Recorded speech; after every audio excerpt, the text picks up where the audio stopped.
வணக்கம் நண்பர்களே. ஸோ இன்றைக்கி வந்து பார்த்தீங்கன்னா மோஜோ பர்ஃபெக்ட் மோட்டார். ஸோ இங்கே தான் வந்திருக்கோம். ஷோரூம் வந்து விசிட் பண்ணிட்டு டெஸ்ட் ரைட் பண்ணலாம் அப்படின்னு வந்திருக்கோம். சரி, நம்ம வந்து போய் பார்க்கலாம். ஆக்சுவலாக இது வந்து குன்றத்தூரில் இருக்குது. Hi bro. Hi bro. So Praveen இவர் தான் வந்து ஷோரூமோட owner and bike enthusiast. So அவர் வந்து இவரு ஆக்சுவலாக வந்து மோஜோ வச்சுருக்காரு. ஸோ மோஜோ வச்சுருந்து யூஸ் பண்ணி பார்த்துட்டு ஷோரூமே போட்டார். ஆக்சுவலாக நம்மளுக்குலாம் பைக் பிடிச்சா பைக் மட்டும் தான் வாங்குவோம். ஒரு ஷோரூமே ரெடி பண்ணிட்டார். ஸோ ப்ரோ என்னென்ன பைக் ப்ரோ வச்சுருக்கீங்க? இது வந்து சிங்கிள் மாடல் தான் இருக்குது மோஜோவில். ஓகே. ஸோ இது BS6 ABS. ஓகே. 300. ஸோ இப்போ புக்கிங் பண்ண எவ்வளோ நாளில் கொடுப்பீங்க? மேக்ஸிமம் வந்து 1 month. 1 monthல கொடுத்துருவீங்க. Super bro. எவ்வளோ ப்ரோ வருது on road price? On road price வந்து 2 lakh சம்திங் வரும். ஓகே. ஒரு மாடல் வந்து நீங்கள் அதை பார்த்தீங்கன்னா உங்களுக்கு தெரியும். போர்டில் வச்சுருக்கீங்க. இப்போ உங்கள் உள்ளே இருக்கிறதா? Okay okay. உள்ளே போனீங்கன்னா கிரானைட் பிளாக்கு. இது லெஃப்ட்டில் இருக்குது. வந்து பிளாக் கலர் தான் இந்த மாடல். ஓகே. அது வந்து ரூபி ரெட். ஓகே. அது வந்து ரெட் கிரானைட். ஓகே. இது வந்து granite black. Colour wise difference இருக்குங்களா? ப்ரைஸ் டிஃப்ரென்ஸ் வரும். Okay okay. சர்வீஸ் இங்கே நீங்கள் பண்ணிக்கிறீங்க? Service area. Super bro. Minimalistic ஆனால் வந்து ப்ராப்பரான செட்டப் இருக்குது. ஆக்சுவலாக மோஜோக்கு வந்து நான் இதுக்கு முன்னாடி ஒரு ஓனர்ஷிப் ரிவ்யூவில் கூட சொல்லியிருந்தேன்.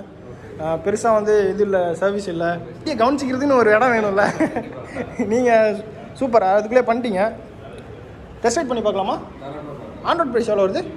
இது வந்து 2.23 சம்திங் வரும். ஃபுல் ஆக்சசரிஸோடு சேர்த்து 2.45 மேலே. 2.45 மேலே. Okay okay. சரி ஓகே ப்ரோ, நம்ம இப்போ டெஸ்ட் ரைட் பண்ணி பார்ப்போம். என்ன டிஃப்ரென்ஸ் எப்படி இருக்குன்னு பார்க்கலாம். ஓகே கைஸ், வண்டியை பற்றி பார்க்கலாம் வாங்க. ஸோ இந்த பக்கம் ரைட் சைடு இருக்கிறது வந்து பார்த்திங்கன்னா XT Mojo XT BS3 model.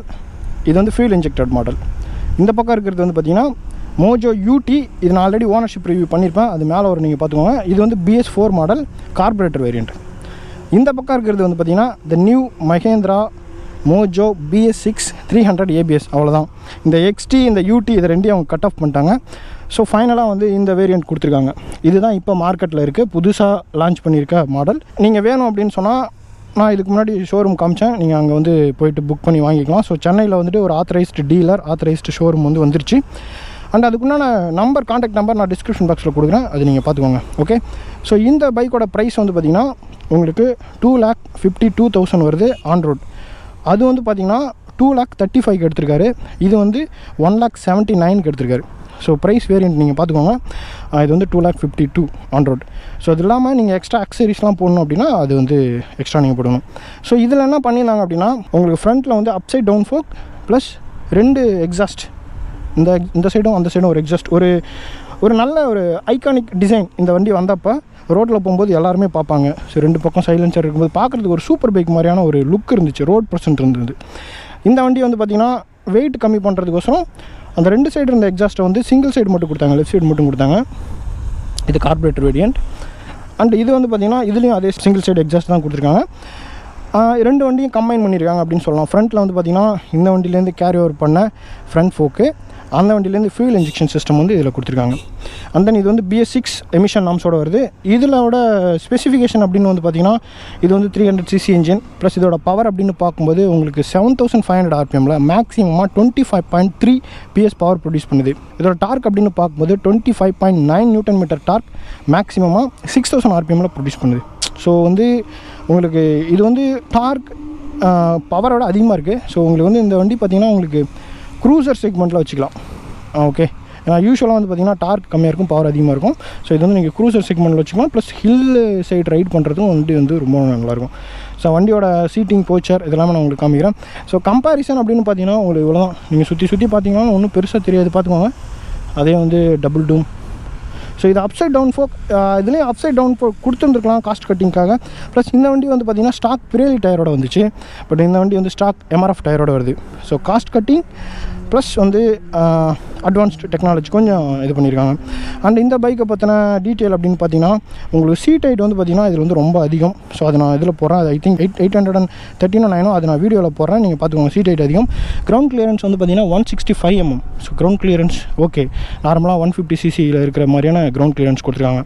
வண்டியை சுற்றி பார்த்தோம் அப்படின்னு சொன்னால் ஒரு பெரிய ரேடியேட்டர் கார்டு கொடுத்துருக்காங்க, லிக்விட் கூலிங் சிஸ்டம் அப்படிங்கிறதுனால நல்லாயிருக்கும். கண்டிப்பாக நீங்கள் வந்து ஒரு இன்ஜின் கார்டு போட்டே ஆகணும். ஏன்னா இது கீழே போட்டிங்க அப்படின்னா இது வெளியே எக்ஸ்போஸ் ஆகிருக்கிறதுனால இது வந்து உடையிறதுக்கு வந்து சான்சஸ் இருக்குது. அண்டர் கவுல் கொடுத்துருக்காங்க, அது ஃபினிஷ் நல்லா பண்ணியிருக்காங்க. ஃப்ரண்ட்டில் டயர் அப்படின்னு பார்க்கும்போது உங்களுக்கு MRF டயர் கொடுத்துருக்காங்க. இதோட சைஸ் வந்து 110/70 செக்ஷன். அண்ட் பிரேக் அப்படின்னு பார்த்தீங்கன்னா இது வந்து டூயல் சேனல் ABS-ஓட வருது. முன்னாடி வந்து பெடல் டிஸ்க் கொடுத்துருக்காங்க, பைப்ரேக் காலிப்பர் இருக்குது. அண்ட் சைடு வந்து பார்த்திங்கன்னா இது வந்து பார்த்திங்கன்னா நான் மெட்டல். ஸோ XT-ல வந்து பார்த்திங்கன்னா லாஸ்ட்டாக இருக்குல்ல, அதில் வந்து பார்த்திங்கன்னா அலுமினியம் கொடுத்துருந்தாங்க. ஸோ அது கொஞ்சம் வெயிட் அதிகம், இந்த வண்டியில் வெயிட் கம்மி பண்ணியிருக்காங்க. ஸோ உங்களுக்கு அந்த ஃபீல் இருக்கும். இந்த பவர் அண்ட் டார்க்குமே கொஞ்சம் கம்மி பண்ணியிருக்காங்க. ஆனால் வெயிட் கம்மி பண்ணியிருக்கிறதுனால உங்களுக்கு ஒன்றும் பெருசாக டிஃப்ரென்ஸ் தெரியாது ரைட் பண்ணும்போது. அண்ட் ரியர் டயர் அப்படின்னு பார்க்கும்போது ரியர் டயர்லேயும் வந்து பார்த்திங்கன்னா MRF இந்த 140 செக்ஷன் 17 இன்ச் ரிமூவ் கொடுத்துருக்காங்க. ரியரில் வந்து பார்த்திங்கன்னா ABS-ஓட வருது, சிங்கிள் பிஸ்டன் காலிப்பர், மட்கார்ட் கொடுத்துருக்காங்க. அண்ட் இதில் வந்து பார்த்திங்கன்னா உங்களுக்கு டிஆர்எல் வேணும்னா அதெல்லாம் எக்ஸ்ட்ரா அக்சசரிஸ் நீங்கள் போட்டுக்கணும். எக்ஸ்ட்ரா அக்சசரிஸ் நிறையா இருக்குது. டூரிங் செட்டப்புக்காக சேடல் ஸ்டே இருக்குது. ஸோ டெயில் செக்ஷன் வந்து பார்த்திங்கன்னா LED லைட் கொடுத்துருக்காங்க. ஸோ இங்கே வந்து நம்பர் பிளேட், இந்த பக்கம் வந்து ஒரு சாரி கார்டு ப்ராக்டிக்கலாக. அண்ட் சைடு ஸ்டாண்ட் குவாலிட்டி நல்லா இருக்குது, ஃபுட் பேக்ஸ் குவாலிட்டியும் நல்லா இருக்குது. சீட்டோட குஷனிங் வந்து பார்த்திங்கன்னா ஸ்டாக் வண்டியில் ரொம்ப சூப்பராக இருக்குது, நல்ல குஷன். ஃபியூல் டேங்க் வந்து பார்த்திங்கன்னா 21 லிட்டர் கெப்பாசிட்டி கொடுத்துருக்காங்க. ஸோ ஹேண்டில் பார் செக்ஷன் அப்படின்னு பார்த்தீங்கன்னா உங்களுக்கு பாஸ் ஸ்விட்ச், low beam, high beam, turn indicator, horn கொடுத்துருக்காங்க. கீ வந்து பார்த்திங்கன்னா இந்த இடத்துல கீ போடுறது கொடுத்துருக்காங்க. எஸ். ஸோ இங்கே வந்து என்ஜின், கில் ஸ்விட்ச், ஸ்டார்ட் பட்டன். இன்ஸ்ட்ருமெண்ட் கிளஸ்டரை பொறுத்த அளவுக்கு 2,52,000 அப்படிங்கும்போது இன்ஸ்ட்ருமெண்ட் கிளஸ்டர் இன்னும் கொஞ்சம் பெட்டராக கொடுத்துருந்துருக்கலாம். Semi digital instrument cluster, tachometer, speedometer கொடுத்துருக்காங்க. ஸோ இந்த பக்கம் நியூட்ரல், ABS இண்டிகேட்டர்லாம் இந்த பக்கம் வருது. And then trip A, trip B, அப்புறம் மேக்ஸிமம் கிளாக் பண்ண ஸ்பீடு 147 கிளாக் பண்ணியிருக்காங்க. நல்ல விஷயம். அண்ட் ஷிஃப்ட் RPM லைட் கொடுத்துருக்காங்க. இதில் வந்து மற்றபடி பெருசாக இன்ஸ்ட்ருமெண்ட் கிளஸ்டரில் ஒன்றும் இல்லை, பட் நிறையா கொடுத்துருந்துருக்கலாம் இன்றைக்கி இருக்க டெக்னாலஜி கம்பேர் பண்ணும்போது. அண்ட் ஃப்ரண்ட்டில் வந்து பார்த்திங்கன்னா அந்த ட்வின் டூம் லைட் வந்து ரொம்பவுமே நல்லாயிருக்கு. ஃப்ரண்ட்டில் வந்து ஹாலஜன் செட்டப் தான். ஸோ இண்டிகேட்டர்ஸ்லாம் ஆல்ரைட் காய்ஸ். ஸோ இதான் வந்து லுக். ஸோ 3 பைக்குமே நான் காமிச்சிட்டேன். அண்ட் இதோட ஸ்பெசிஃபிகேஷன் நான் உங்களுக்கு ஆல்ரெடி சொல்லியிருக்கேன். ஸோ இதோட ஸ்பெசிஃபிகேஷன் வந்து நான் உங்களுக்கு வீடியோவில் போகிறேன், நீங்கள் பார்த்துக்கோங்க. எனக்கு பர்சனலாக வந்துட்டு இது பார்த்தா நான் இன்ஸ்பயர் ஆனேன். மோஜோ வந்து ரொம்ப நல்லாயிருக்கு அப்படின்னு சொல்லிட்டு. எனக்கு ஒன்று இதில் வந்து ஃப்ரண்ட் ஃபோக் மட்டும் அப்சைட் டவுன் ஃபோக் கொடுத்துருந்தாங்களா இன்னும் நல்லா இருந்திருக்கும். ஸோ நம்ம இப்போ ரைட் பண்ணி பார்க்கலாம் பைக் எந்த அளவுக்கு இருக்குது அப்படின்னு சொல்லிட்டு. வாங்க. ஸோ இன்ஸ்ட்ருமெண்ட் கிளஸ்டர் வந்து ஆன் பண்ணுறேன். எஸ், ஒரு Pulse 5. ஸோ இண்டிகேட்டர்ஸ் எல்லாம் இந்த பக்கம் தெரியுது. ஸோ இந்த வண்டி ஸ்டார்ட் பண்ணணும் அப்படின்னு சொன்னால் நீங்கள் என்ன பண்ணணும்னா கிளச் பிடிச்சி தான் ஸ்டார்ட் பண்ணணும்.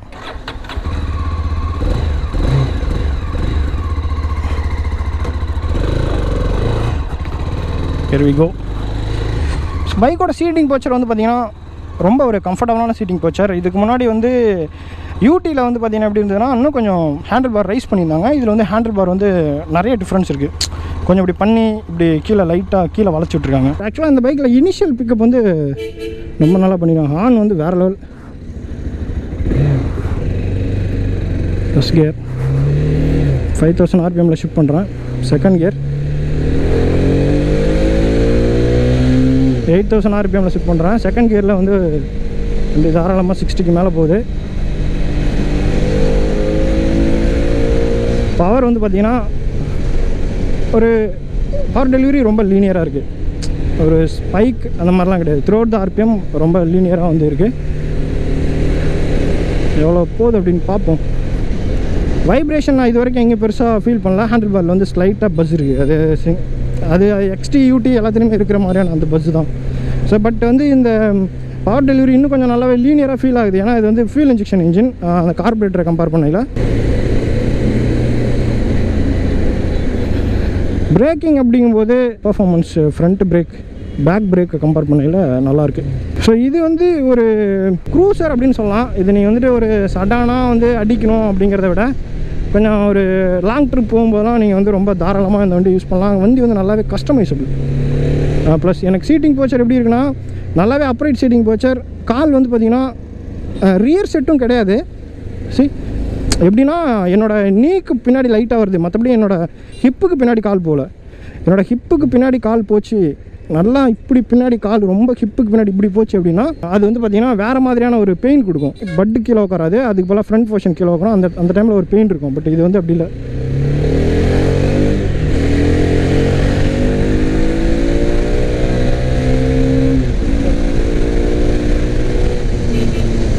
எஸ்,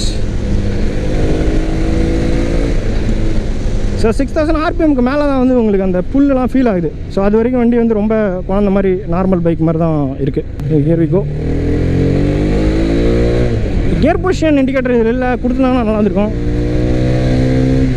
80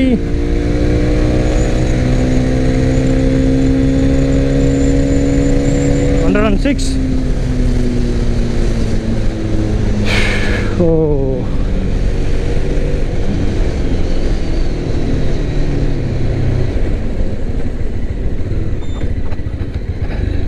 ஒரே ஒரு கவலை என்ன அப்படின்னா, ஆத்தரைஸ்டு சர்வீஸ் சென்டர் இல்லாமல் ஒரு மாதிரி வாங்குறவங்களுக்கும் எல்லாமே ஒரு மாதிரி இருந்தது. பட் இப்போ சர்வீஸ் சென்டர் வந்ததுனால அந்த வண்டி தாராளமாக நீங்கள் எடுக்கலாம். அண்ட் சஸ்பென்ஷன் செட்டப் வந்து பார்த்திங்கன்னா ரொம்ப ஸ்டிஃப் அப்படின்னு சொல்ல முடியாது, சாஃப்ட். பட்டு என்னோட மீட்டியார் கம்பேர் பண்ணையில் இது ரொம்ப ரொம்ப சாஃப்ட், அது ரொம்ப ரொம்ப ஸ்டிஃப் மீட்டியார்.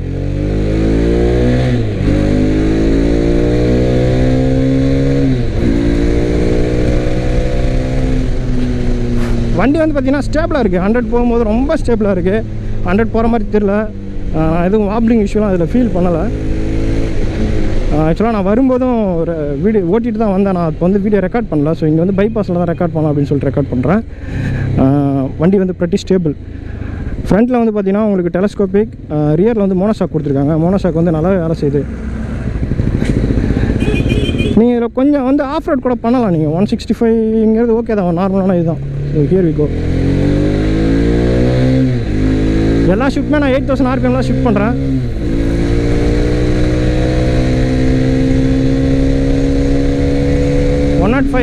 ரொம்ப ஸ்டேபிளாக இருக்கு வண்டி. ABS nice.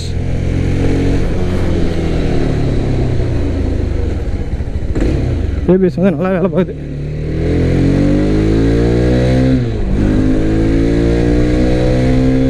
அண்ட் இந்த பைக் வந்து பார்த்திங்கன்னா இப்போ நான் ஓட்டுற மாதிரி ஓட்டக்கூடிய பைக் இல்லை. இதோட பைக்கோட கேட்டகரி வேறு. ஸோ வந்து ஒரு குயிக்கான, நான் இப்போ ஓட்டுறது வந்து பார்த்திங்கன்னா உங்களுக்கு தெரியும், ஒரு டியூக் 390 ஓட்டுற மாதிரி ஓட்டுறேன். ஸோ அந்த மாதிரியான கேரக்டர் இருக்கிற பைக் இது இல்லை. இது வந்து பார்த்திங்கன்னா கிராஜுவலாக தான் ஸ்பீடு இன்க்ரீஸ் ஆகுது. ஸோ இந்த பைக் வந்து பார்த்திங்கன்னா ஒரு 120, 100 இந்த மாதிரி ஹைவேல நீங்கள் க்ரூஸ் பண்ணணும் அப்படின்னா ஒரு சூப்பரான வண்டி. கம்ஃபர்டபுளாக இருக்கும். சீட் ஆகட்டும், கால் வைக்கிறதாகட்டும் ரொம்பவே கம்ஃபர்டபுளாக இருக்குது.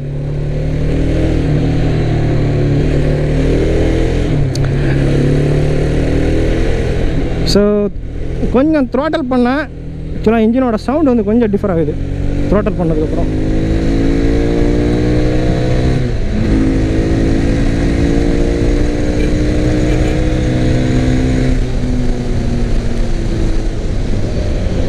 பிரேக்கிங் வந்து ஸ்டாப்பிங் பவர் ரொம்பவே நல்லாயிருக்கு.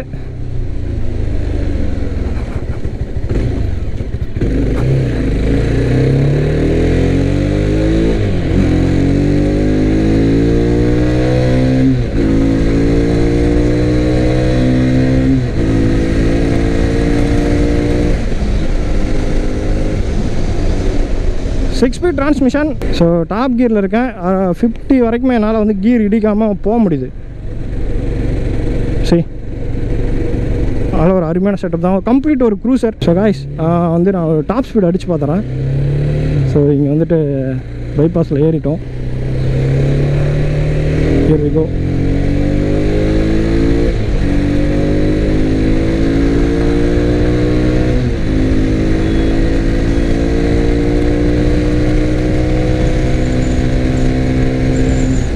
நான் 60 கியர் போடுறேன். ஆக்சுவலாக 118க்கு மேலே 60 கியர் போடுறேன். ஸோ 120 வந்து ஒரு சூப்பரான க்ரூசிங் ஸ்பீடாக இருக்கும் அந்த வண்டியில். விண்டு பிளாஸ்ட் வந்து ஓவராக இருக்குது. 100க்கு மேலே விண்டு பிளாஸ்ட் ஓவராக தான் இருக்குது. 180 128லேயுமே வந்து பார்த்திங்கன்னா வாப்ளிங்லாம் எதுவுமே இல்லை. ஆனால் விண்டு பிளாஸ்ட் மட்டும் ரொம்ப ஹெவியாக இருக்குது. ஸோ விண்ட் பிளாஸ்ட் வந்து நீங்கள் அவாய்ட் பண்ணுறது விண்ட் ஸ்க்ரீன் போட்டே ஆகணும். எஸ். ஸோ காய்ஸ் அது வண்டி போயிட்டே தான் இருக்குது. பட்டு ஃபியூல் வந்து பார்த்திங்கன்னா ஒரு பாயிண்ட் தான் காமிக்குது. அதனால் நான் வந்து நிறுத்திக்கிறேன். ஆனால் இங்கே ரொம்ப தூரம் போயிட்டு நான் திரும்ப யூ டர்ன் பண்ணிட்டு வர முடியாது. ஃபியூல் இல்லை அப்படின்னு சொன்னால் ப்ராப்ளம் ஆயிரும். கியர் ஷிஃப்டிங் அப்படின்னு பார்த்தீங்கன்னா கியர் ஷிஃப்டிங்கில் எனக்கு எந்த பிரச்சனையுமே இல்லை. கரெக்டாக ஷிஃப்ட் பண்ணால் கரெக்டாக ஷிஃப்ட் ஆகுது. So no false neutral. Gear ஷிஃப்டிங்குமே நல்லாவே ஸ்மூத்தாக இருக்குது. நல்லா ரைஸ் பண்ணி கியர் போட்டிங்கன்னா லைட்டாக தட்டினீங்கன்னா டக்குன்னு கியர் விழுது கரெக்டாக.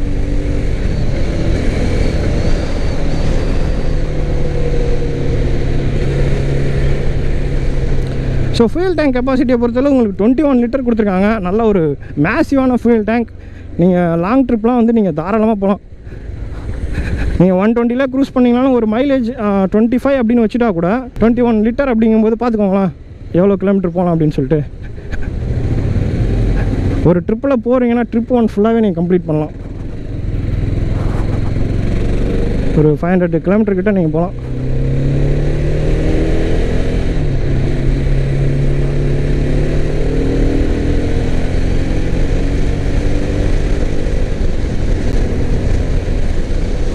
இதில் எக்ஸ்ட்ரா அக்சரிஸ் நீங்கள் மாட்ட வேண்டியது என்னவா இருக்கும் மேண்டட்ரி அப்படின்னு பார்த்தீங்கன்னா ஒன்று தான். விண்ட்ஷீல்டை மட்டும் நீங்கள் எக்ஸ்ட்ரா போட்டுக்கோங்க, அது பெட்டர். ஏன்னா இது 100க்கு மேலே விண்ட் பிளாஸ்ட் ரொம்ப தெருக்கி விடுது. பட் விண்ட் பிளாஸ்ட் அதிகமாக இருந்தாலுமே ஸ்டெபிலிட்டி வந்து ரொம்பவுமே நல்லாயிருக்கு. சாசி வந்து நல்லாவே சூப்பராக டிசைன் பண்ணியிருக்காங்கன்னு தான் சொல்லணும். ஆனால் இதுக்கு முன்னாடி வந்து டியூக் 390 பண்ணியிருந்தேன். இதே ரோட்டில் தான் பண்ணேன், சேம் இந்த டைமிங்கில் தான் பண்ணேன். அது வந்து 120க்கு மேலே பயங்கரமான வாபிளிங், பட் இது வந்து வாபிள் ஆகலை. நல்லாவே வண்டி ஸ்டேபிளாக இருக்குது. 130லேயுமே நல்லா ஸ்டேபிளாக இருக்குது. ஸோ நான் கூட யோசித்தேன் 2.5 வரைக்கும் வச்சுருக்காங்களே, அப்படி என்ன வண்டியில் இருக்குது அப்படின்ட்டு. ஃபீச்சர்ஸ் எக்ஸ்ட்ரா நிறையா கொடுக்கல அப்படின்னாலும் பர்பஸை வந்து வண்டி வந்து பக்காவாக சால்வ் பண்ணுது. ஏன்னா நமக்கு வந்து வண்டி ஓட்டுறதுக்கு நல்லா இருக்கணும் ஃபஸ்ட்டு, அதுக்கப்புறம் தான் அதில் இருக்க ஃபீச்சர்ஸ்லாம் மோஸ்ட்லி நிறையா ஃபீச்சர்ஸ் கொடுத்துருக்க வண்டியில் எவ்வளோ பேர் அந்த எல்லா ஃபீச்சர்ஸ் யூஸ் பண்ணியிருப்பீங்க? யூஸ் பண்ண மாட்டோம். நானே அப்படி தான். மேக்ஸிமம் ட்ரிப்பு கவுண்ட் பண்ணுவோமா, அவ்வளோதான். அதுக்கப்புறம் நம்ம ஒன்றும் பெருசாக ஃபீச்சர்ஸ் அப்படின்னு பார்க்கும்போது அது அதிகமாக யூஸ் பண்ண மாட்டோம். எப்போ நான் அது யூஸ் பண்ணுவோம். பட் மற்றபடி வண்டியோட கேரக்டரை பொறுத்தளவுக்கு டாப் ஸ்பீடில் ஸ்டெபிலிட்டி, வாப்ளிங் ஆகாமல் இருக்கிறது அதெல்லாமே நல்லா இருக்கணும். அண்ட் டயர் க்ரிப்பு வந்து பார்த்திங்கன்னா ஓகே தான். எம்ஆர்எஃப் டயர் டிப்பிக்கலி அதோட வேலையை அது செய்யுது. பட் இதில் இந்த பிரேலி கொடுத்துருந்தாங்கன்னா இன்னும் நல்லா இருந்திருக்கும். அதோட பர்ஃபார்மன்ஸ் வேறு லெவலில் இருக்கும். என்ன இதில் ஒரு அட்வான்டேஜ்னால் உங்களுக்கு எம்ஆர்எஃப் டயர் வந்து லைஃப் வரும், பிராலி வந்து அவ்வளோ பெருசாக லைஃப் வராது. ஒரு 10000 கிலோமீட்டர் 12000 கிலோமீட்டரில் நீங்கள் சேஞ்ச் பண்ணுற மாதிரி ஆயிரும். அதுவும் நல்லா நீங்கள் அழுத்தி ஓட்டிங்கன்னா 10000 கிலோமீட்டர் தேயும். அது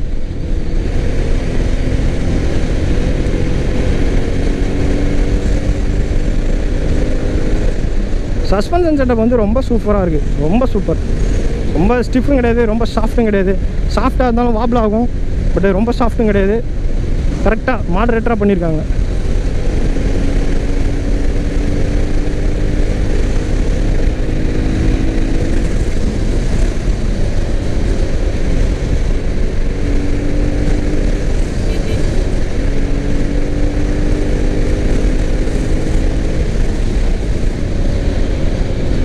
ஒரு ஸ்போர்ட்ஸ் என்ஜின் வச்ச ஒரு க்ரூசர் பைக் அப்படி சொல்லலாம். ஸோ காய்ஸ், கண்டிப்பாக இந்த வீடியோ என்ஜாய் பண்ணிப்பீங்கன்னு நினைக்கிறேன். ஸோ என்னோட எக்ஸ்பீரியன்ஸ் எல்லாமே நான் ஷேர் பண்ணிட்டேன். இந்த வீடியோ பிடிச்சிருந்தா லைக் பண்ணுங்கள், ஷேர் பண்ணுங்கள், மறக்காம இந்த சேனலை சப்ஸ்கிரைப் பண்ணுங்கள். இன்ஸ்டாகிராம், ஃபேஸ்புக்லாம் ஃபாலோ பண்ணுங்கள். நிறைய அப்டேட் இன்ஸ்டண்ட்டாக டெய்லி கொடுத்துட்ருக்கேன். ஏதாவது டவுட் இருந்ததுன்னா கமெண்ட் செக்ஷனில் தெரியப்படுத்துங்க, நான் அதுக்கு ரிப்ளை பண்ணுறேன். மீண்டும் அடுத்த வீடியோவில் சந்திக்கலாம். அது வரைக்கும் நன்றி, பாய்.